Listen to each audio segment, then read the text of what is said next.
Hello, everybody. Welcome back to the Film Buds Podcast. This is episode number 289, and my name is Henry. Just me this time around. Hope that's okay, but will still be a great show. Elle will be back as soon as possible. But as always, thank you so much for joining us. Please hit that subscribe button if you have not already. Give us a rating, give us a review. We would greatly appreciate it. This time around, I'm going to be talking about two films dealing with slavery. First is going to be Will Smith's Emancipation from 2022. And then Steve McQueen's Best Picture winner, 12 Years a Slave from 2013. So a bit of a heavier week this week, but still incredibly important. And these are some really interesting movies that I'm excited to talk about. Well, one big thing podcast-wise is, if you haven't already noticed, I'm sure you have if you are a frequent listener or a subscriber, I have released a new sub-series of episodes on our regular feed called Mini Marathons, which is probably going to be a once or twice a month release where, and I've already released two because I was a little excited.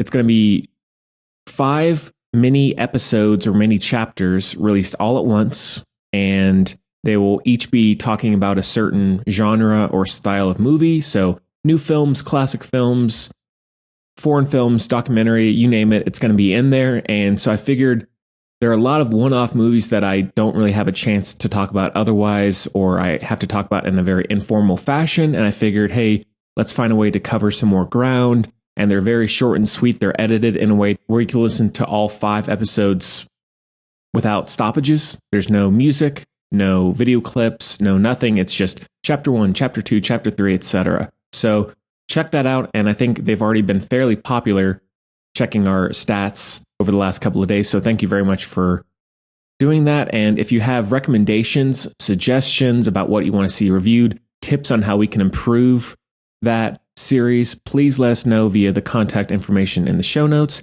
email, on Letterboxd if you have one, get one if you don't. And I really enjoy doing those, and I'm looking forward to doing a lot more because I have so many movies under my belt that I just don't have a chance to talk about, as I just said. So I'm really happy to get a little bit more covered, do some more indie, weird, bizarre movies that might otherwise go overlooked.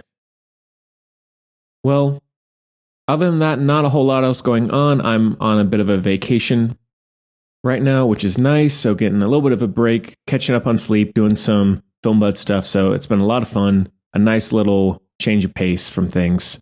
Other than that, please check out our bonus show page at filmbuds.bandcamp.com. And that is in the show notes as well. There's about 70 bonus episodes there if you have not yet. And thank you to those who support it already. Well, got a lot to talk about. Let's go ahead and jump into Anton Fuqua's Emancipation. And we do have a clip, so take a listen. My leg is fine. You will not take it. Oh, no. We're not doctors, sir. No, we were alerted to your condition. Well, with your permission, we were wondering if you wouldn't like to join us for a few moments. It's okay. They're good people. The uniform may be waiting when you get back. Yeah? Go on.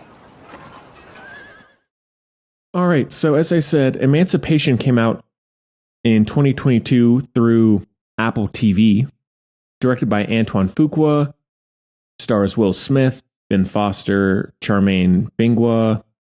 Not a lot of big names in the movie. And the synopsis is, a runaway slave forges through the swamps of Louisiana on a torturous journey to escape plantation owners that nearly killed him. This one came out around the time of the Will Smith Oscar slap, so sadly that event overshadowed this movie, I think, when it came to award season. And I had heard about it a lot in terms of the scale of the movie, Will Smith's performance, the filmmaking, everything. And so I was very curious about it, but I didn't get around to seeing it until late last year for the first time. When it comes to Antoine Fuqua, I don't know if it's a hot take or not. I think he's kind of overrated. I think he gets a lot of big movies, big stories, big casts, and for the most part, he does not deliver, if not just disappoint most of the time. Southpaw with Jake Gyllenhaal is probably his best movie, in my opinion. But the Magnificent Seven remake, The Guilty, King Arthur, The Equalizer, even, I think he typically does not do enough with what he's given. And so I'm usually a little checked out on his movies, or I'm not rushing out to see them. But this is one because of the subject matter, because of Will Smith, even just the scale of the budget. I was pretty curious about it. And I don't know, it's weird talking about a movie that's dealing with something like slavery. I don't want to criticize it in terms of the storytelling, or it feels weird to do that because I don't want to discredit anything that either was true or that someone actually went through. But at the same time, it is a movie and they're choosing to make a Hollywood film over it. So you're open to criticism just as much as any other movie. But overall, I like the movie. It's probably my second favorite of Fuqua's. Will Smith is amazing in the movie. He was paid $35 million for this role. I don't understand why he got so much money for this. It's pretty shameful in a sense, like for one movie getting that much money up front. Pretty ridiculous, but is what it is. Hollywood. We could go on and talk about that for hours. But he is excellent, and I guess to a certain extent earns that paycheck. He is by far the best part of the movie. It looks really good. It's shot by the cinematographer for Once Upon a Time in Hollywood. The sort of semi-black and white, washed out color, visual aesthetic to the movie is quite different. I don't think I've really seen a movie done in that way. I don't know the exact technical aspects behind that because there's a lot of deep focus cinematography, and it is not fully black and white in a way, but it kind of is. So it has this weird middle ground, which I really like that a lot. And there's a lot of big, grand, soaring cinematography in terms of flying over these swamps and these big, epic, grand shots. So the movie looks amazing, in my opinion, and is probably Fuqua's best looking movie that he's done to this point. The story itself, I'm all up for a good, whether it's dealing with slavery or it's something very lighthearted. I like a good journey, perilous journey, escape to freedom, anything like that. That's a film that really connects with me in a variety of ways. And considering this is at least inspired by a true story, I can't say all the things that were real and what wasn't, but the journey itself is fairly interesting. My main issue that doesn't make it a masterpiece, that doesn't make it as good as it could be, is there's something with Fuqua's style where he's come from doing mainly big, fairly shallow action movies, like kind of macho, gunfighting, brawling kind of movies, and then going from something like Southpaw or The Magnificent Seven to this, his style doesn't totally translate to me. It feels kind of overcooked, a little sensational. Not sensational isn't inherently a bad thing, but it's so constantly exhaustive, brutal, torturous. And I'm not discrediting what the guy actually went through or that what slaves went through. I don't want to water any of that down. However, and we'll get to that with 12 Years a Slave, where picking the moments, no matter what the story is pretty vital to something like this. Because obviously it was a horrible, horrific, evil time, and there was so much brutality and everything else. However, if you're going to tell a movie, you need to find the right way of picking your spots in a sense. And it seemed like Fuqua often would go towards the action, fighting with crocodiles and escape action sequences, and then the army battlefield sequence at the end. So he seemed to inject a few ideas of mixing religion and slavery, like how white slave owners and other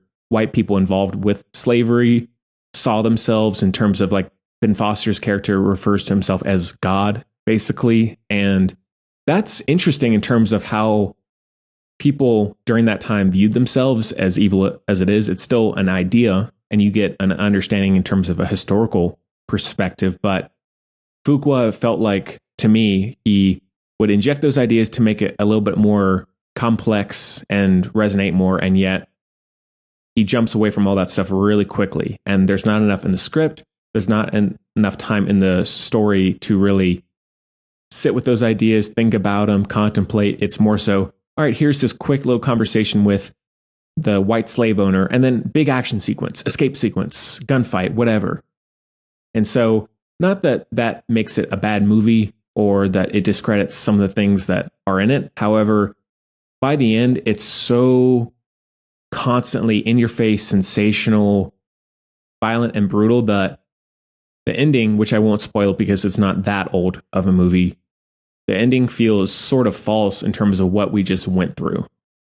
Because really long, it's about 2.5 hours, and there's no real moments of levity. Not that there should be in slavery, but in terms of the storytelling and filmmaking. So I still like it. It is worth a watch considering the grand epic nature of the movie. You don't really get many big budget slavery movies. I mean, 12 Years a Slave was only about $20 million. This was about 130. So you don't really get many movies made on this scale with this kind of story. And as I always say, history, I love history. I'm fascinated by history, all sorts of history. And I encourage everyone to get some sort of understanding of history, because even if you don't go out and read big history books or watch a bunch of historical movies or shows, it's still pretty vital to have an understanding of history, where the world was before, where you came from. And so I encourage everyone, at least to a certain degree, to spend a little time in your days or in your life looking into that, because it is really important, even if you don't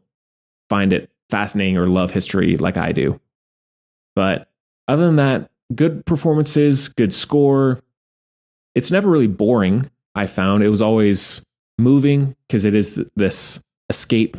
And that final action sequence is quite well done. It's very well directed, very intense, very violent and brutal, but effectively so. And then there's that moment with the photographer, the iconic photograph from that era that I won't really spoil for you because I didn't really know that going in. And I really like that injection in terms of the true historical significance of the story, regardless of what was dramatized or not. Definitely one of Will Smith's better recent performances, if not his best, that he's done in quite some time.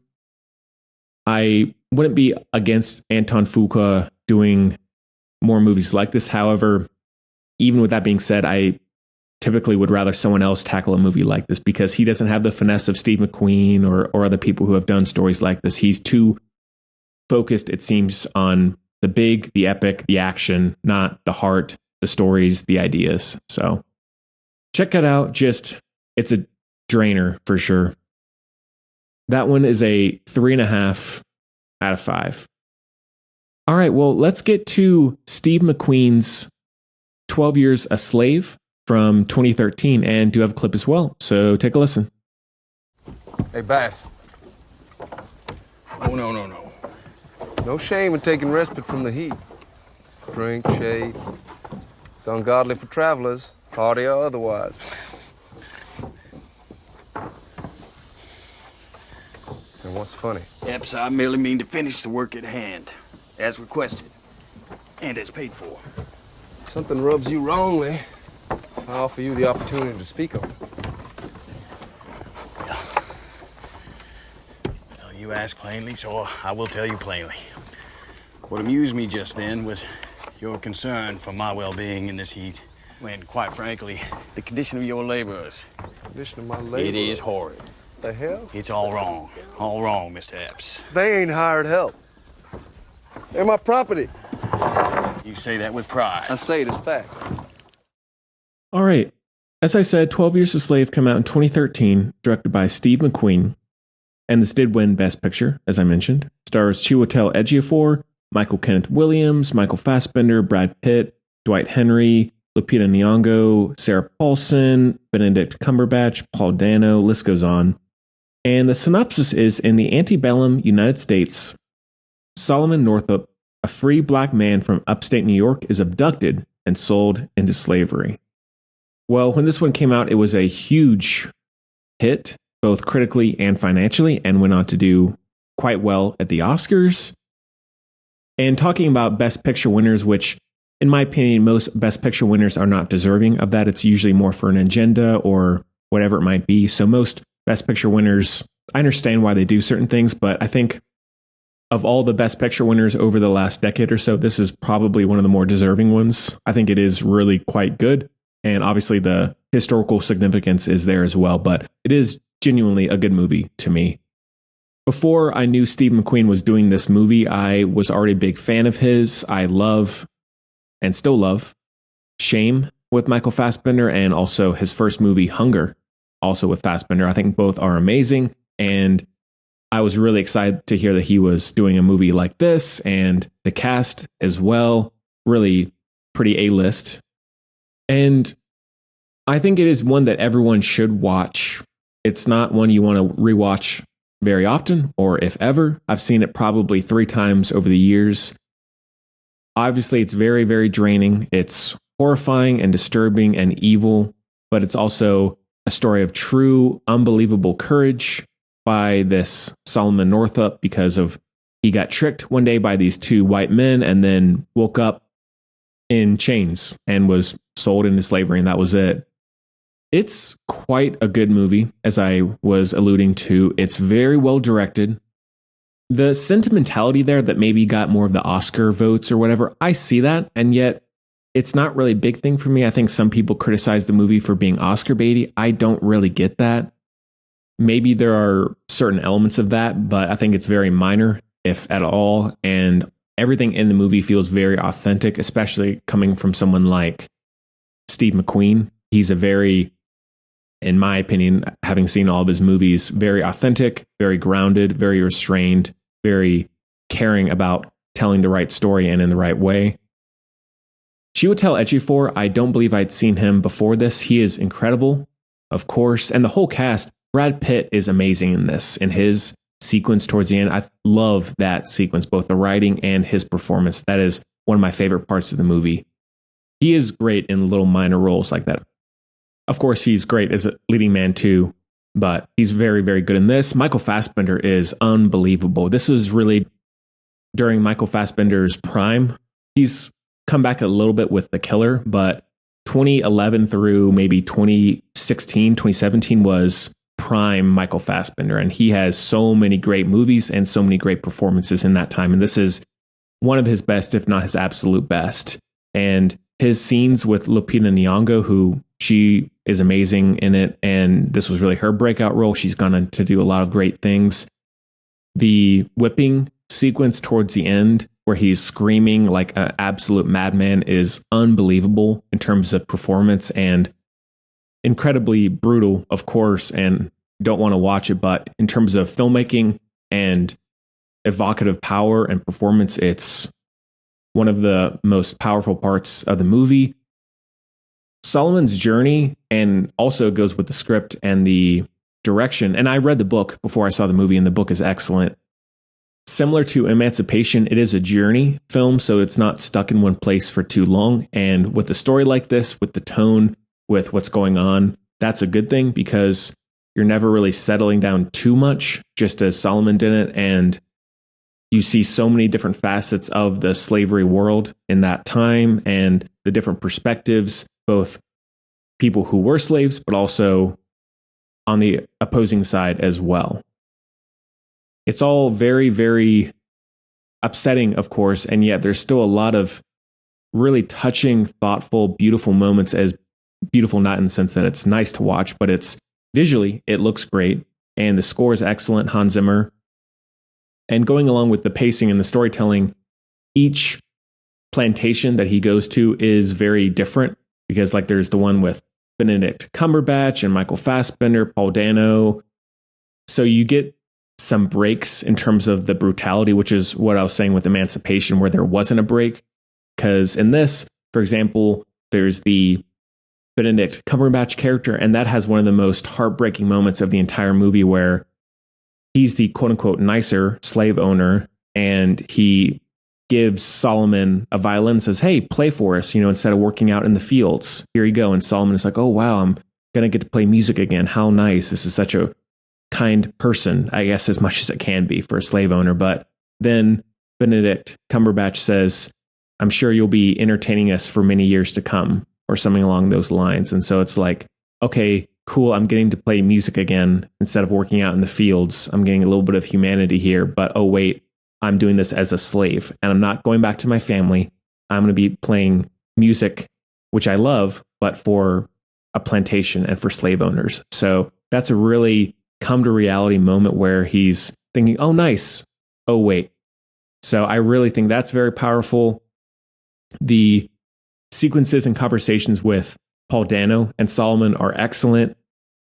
Sarah Paulson's weird sort of controlling relationship with Michael Fassbender is very effective. And then Michael Fassbender and Lupita Nyong'o. So there are so many things going on in this movie that, at least in my opinion, kind of require multiple viewings if you can stomach it, because there's a lot to think about, a lot to appreciate in terms of the production and talent in this movie. A lot of weight to it, of course, and is definitely one of the best movies dealing with slavery that I've ever seen. I'm glad it got the release and the praise and the success that it had, because it is very deserving of that. Besides those elements, not too long. Maybe the end starts to drag a little bit, but again, there's that Brad Pitt conversation that I absolutely love. The final moments, it works a little bit better for this movie than in Emancipation.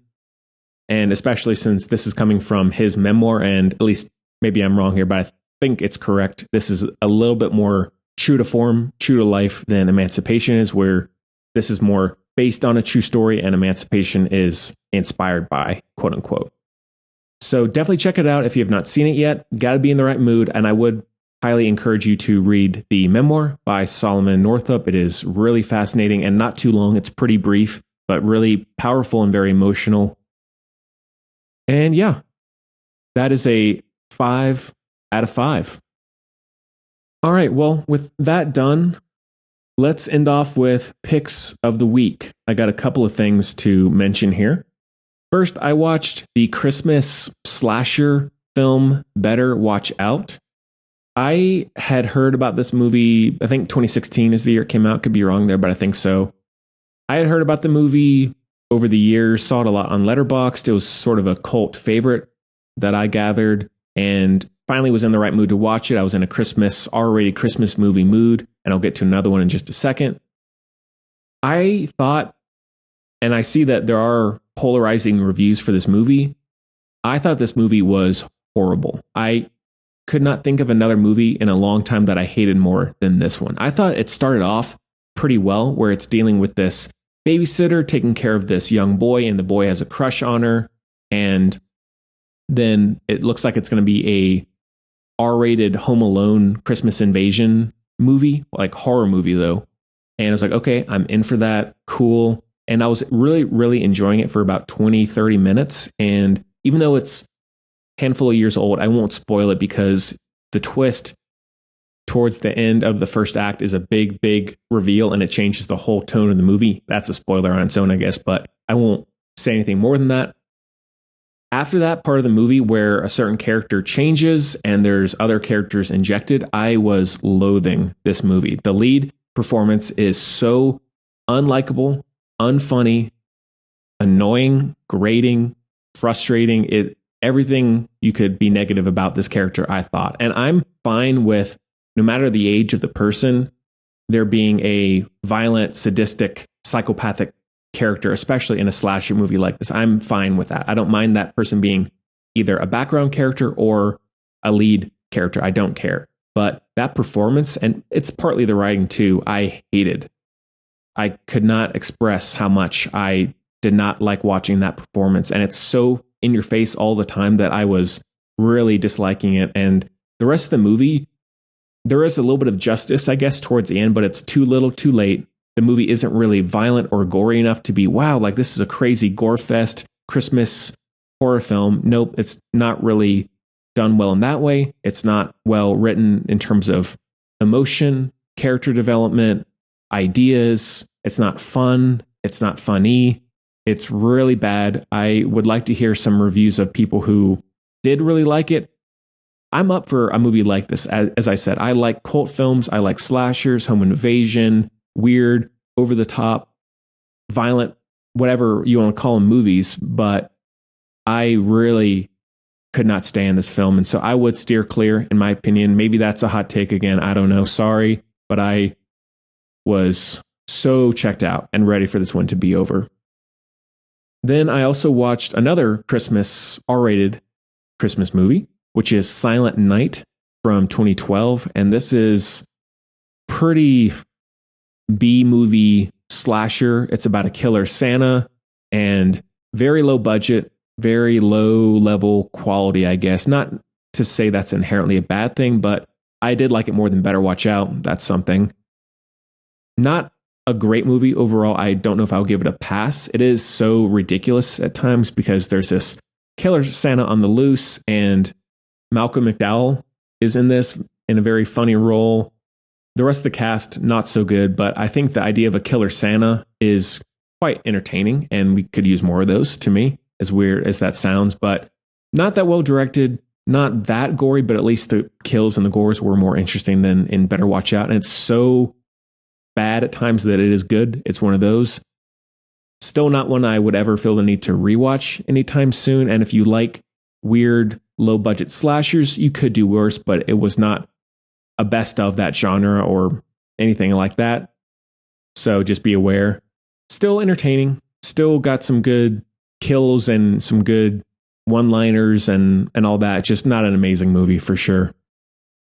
And then lastly, Elle and I rewatched The Great Gatsby with Leonardo DiCaprio, the Baz Luhrmann film, and maybe another hot take. I absolutely love The Great Gatsby. There are flaws to it, but the book is one of my favorite books of all time.